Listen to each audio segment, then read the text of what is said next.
Welcome, ladies and gentlemen, to Fan Appreciation Month here on Reaction and Review. Tonight, guys, we are in for what is quite possibly the longest film I will ever cover in this series. Because even though I do have a couple of films here that I know run well over 2 hours, I don't think any of them come close to 2.5. I could easily be wrong. Yeah, this sucker's going to clock in at about 2.5 hours, so I don't know how long this review is going to be. In fact, hell, you guys actually know now because, well, the thing's already been edited, but I have no clue. Tonight's film is one of the most infamous films ever made. Infamous for so many different reasons. It is a film from 1979 called Caligula. Oh yes, folks. Now I could easily go into the entire story behind the making of this film and how it very quickly went from a promising flick to, well, this. Or correction, I actually shouldn't say promising because I don't know if the thing's any good or not. I should say a realistic depiction of the life of Caligula to this. But really that would take a little bit too, long for me to actually go into all of the necessary detail about it. But I actually can kind of give you guys a little summation here. First of all, I'm actually looking at the back here where they've got all of the, like credits down there. First of all, there is nobody credited as a director. I mean this. We basically have a director of photography, and we also have principal photography by, which could easily be their attempt at saying director, because I believe that most people will say that this thing was directed by Tinto Brass, and that is how he's credited. However, it says here additional scenes is directed by and photographed by, and again, that's part of the whole story behind this. Also on the credits it says here, adapted from an original screenplay by Gore Vidal. That is how far this thing strayed from the script it's based on.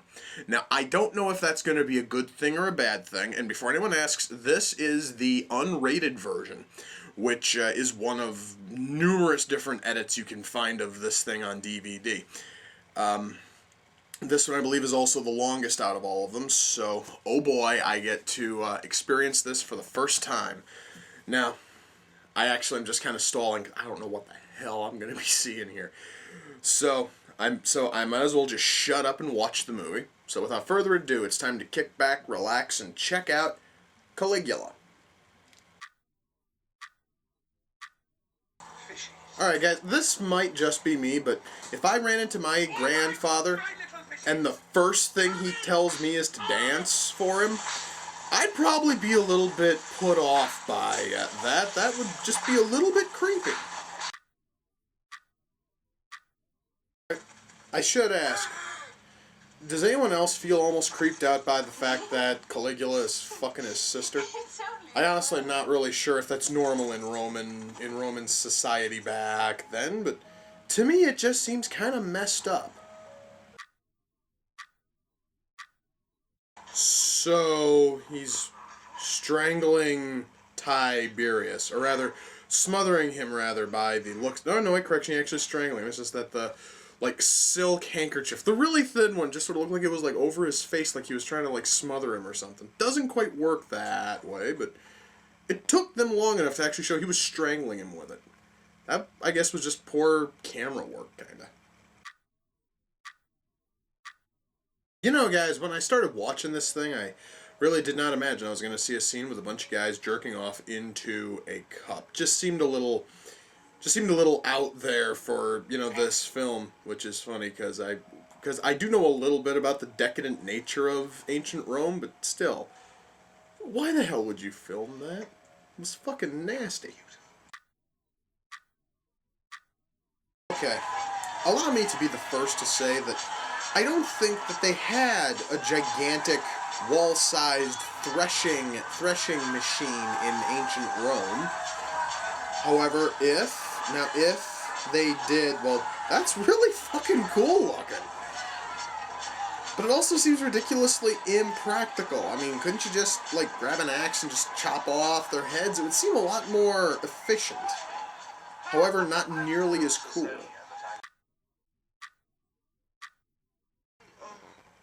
A fisting scene? Well, I guess on top of everything else, I really shouldn't be surprised, but god damn it. Fisting?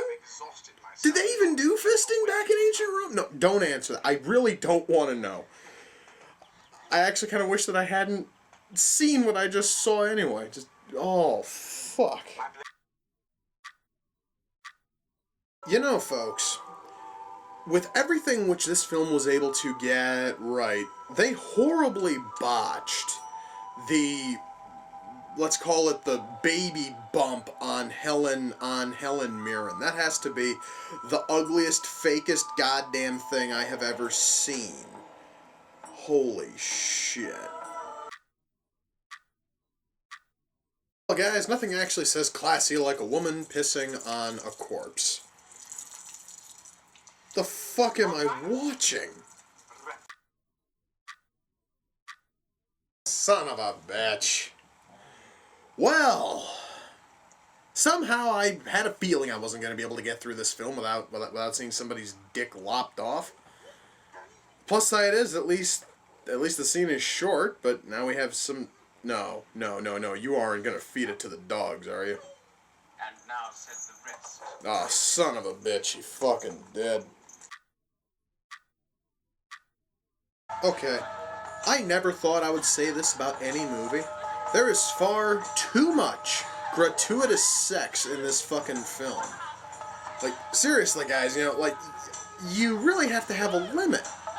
This film's far exceeded said limit.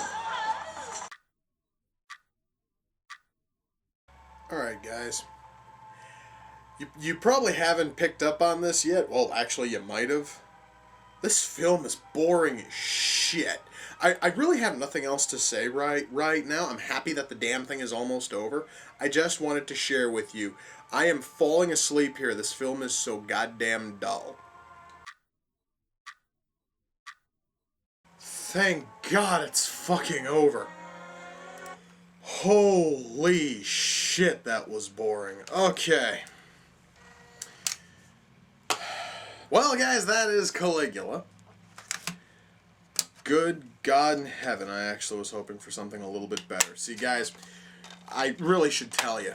A lot of times when I do these episodes, oftentimes I have high hopes for a film, and it meets those. Or I have low hopes, and I'm kind of surprised. Or I have low hopes, and, well, those standards are met. But never have I gone into a film expecting it to be great and... Oh, God, get this sort of a turd. Holy shit.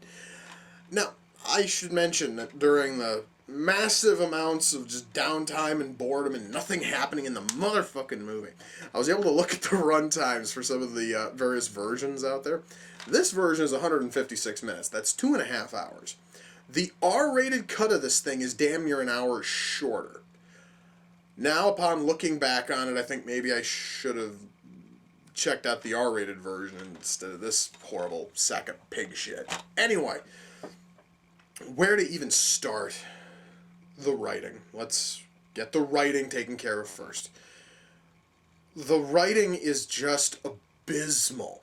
Part of it has to do with the fucking pacing. There are long, lengthy scenes that go nowhere, and most of them are not the ridiculously boring sex scenes which are just thrown in there for the sake of throwing them in there. I am talking scenes that actually are plot heavy, will have these huge gaps from one line to the next. One actor will say a line, and then about 5 seconds later you'll hear the other actor respond. You see this a lot in this film. I think that's why it's 2.5 hours, is because you have all these fucking gaps you could drive a truck through. And on top of that, the dialogue is ridiculously stilted on top of all of that. So you not only have horrible pacing, which is actually the fault of the directors in this thing, and then on top of that, you have the really stilted and horrible dialogue. You have a plot that actually could have been interesting because, a lot of people have heard about the bizarre story of Caligula. But this thing only really scratches the surface of the kind of fucked up shit which Caligula was known for. It covers very, very little of it, and ultimately the film leaves you with nothing. because you just see him as a madman, which just barely sums up the kind of things which he supposedly did. Now, I should talk about the acting. I'm really disappointed with the acting because you look on the back of the DVD here. This thing had a rather decent cast. I mean, we had Malcolm McDowell, we had Helen Mirren, and we had Peter O'Toole. Three actors who know how to put on spectacular performances. None of them seemed to give a shit with this film. All of them, oh god, the acting was so pitiful from those three. I actually had no problem with everybody else's acting being a little bit off because I really couldn't identify any other actor.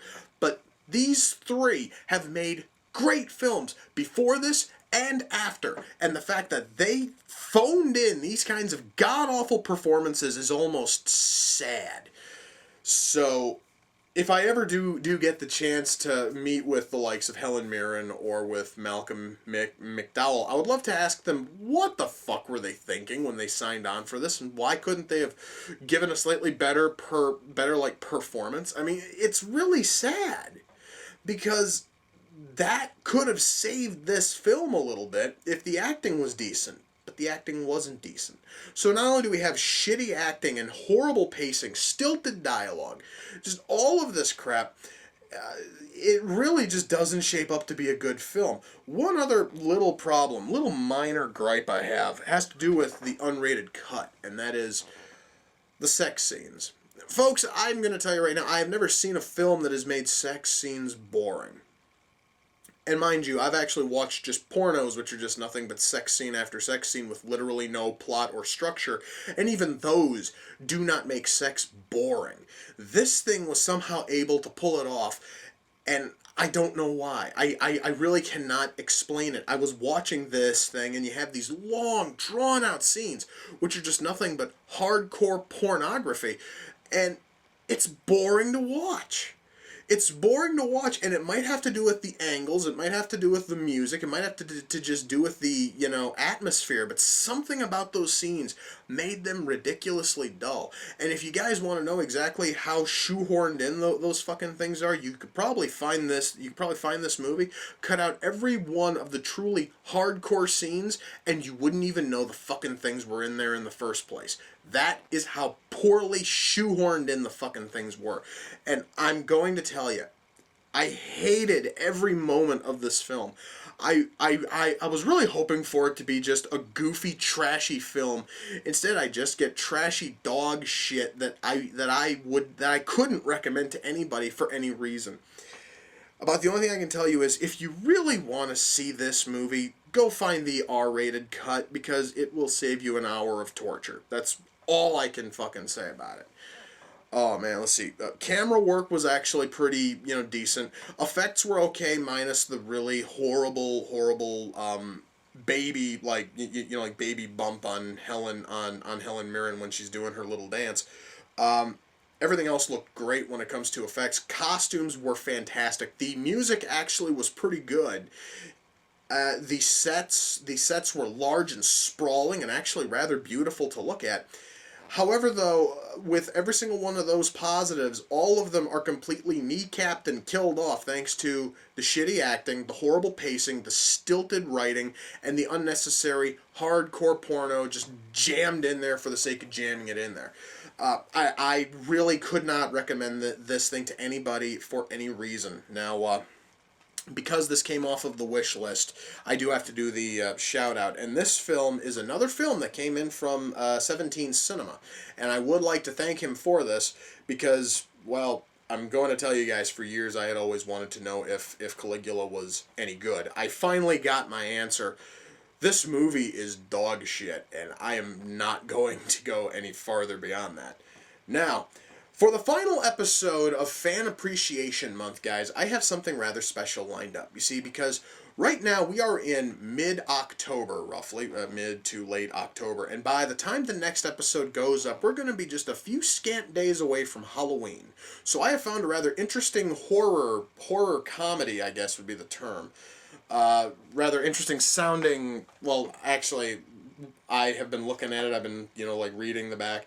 And in fact, it actually says it right here on the back. It is a buddy cop zombie comedy. I don't know if that's a good thing or not, but that, my friends, is going to be the final episode of Fan Appreciation Month, and you guys are just going to have to wait until the next episode to get all of the details when I finally sit down and watch it. So, with that, we come to the close of another reaction and review. Until next time, ladies and gentlemen, take care, and I will see you all in the near future. Peace.